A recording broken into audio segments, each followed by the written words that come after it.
To maintain healthy living, we need to eat nutritious but also safe food.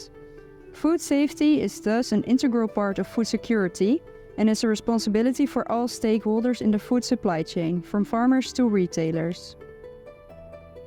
In Vietnam, the Mekong Delta region is one of the main food-producing areas. Unfortunately, current food production is increasingly challenged by multiple pressures, such as increased salinity and drought.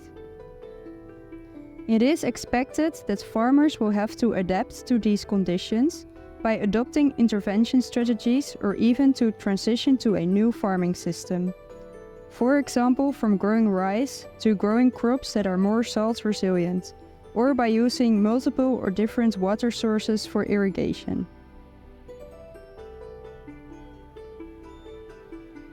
We are Rosa and Katja and we work as researchers at Wageningen Food Safety Research. We work on the development and application of a generic food safety framework to assess the potential impact on food safety of possible transitions in the food system. Transitions in the food system can become necessary, for example, because of salinity and drought. This is also observed in the Vietnamese Mekong Delta region, which we use as a case study. Hiện tại thì bây giờ là biến đổi khí hậu rồi thì thành ra là mình sử dụng thuốc phân nó nhiều hơn trước, nhưng mà về cái năng suất thì thấy nó cũng không có hơn trước nhiều.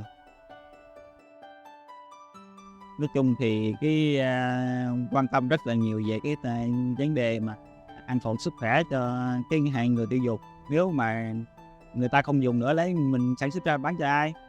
Cái nữa thì nói chung là sản xuất thì tôi cũng tuân thủ. An example of such a possible future scenario in current practices is that farmers will have to increase the use of surface water instead of the use of groundwater retrieved from a deep well, because groundwater levels are increasingly decreasing.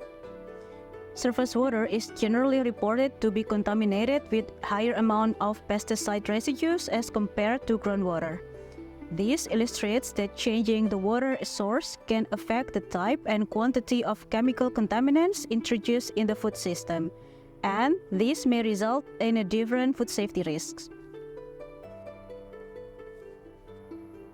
This example shows that changes in the food system can have an impact on food safety.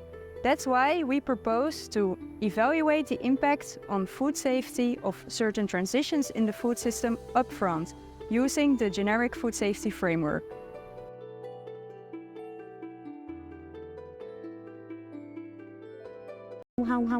Không có kiểm tra được cái phần đó. Chỉ những cái nơi mà chỉ có những nơi được cấp giấy nó mới kiểm được thôi. Một số lần nó sẽ được có phiếu bù tè, đúng không?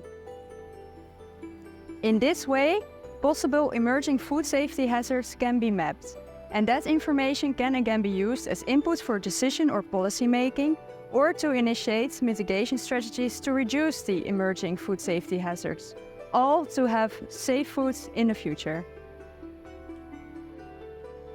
Applying this generic food safety framework can help to map possible increase or decrease of potential food safety hazards of different future scenarios.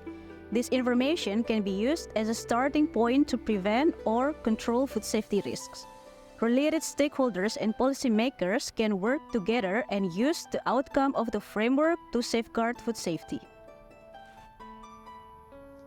The generic food safety framework can be applied in different future scenarios, and therefore it can help to form policy and decision making. We believe that preventing is always better than cure, and with this approach, we hope to create awareness on the importance of including food safety at the early phase of initiating transitions, and we hope that this can also contribute to make the future food system more resilient.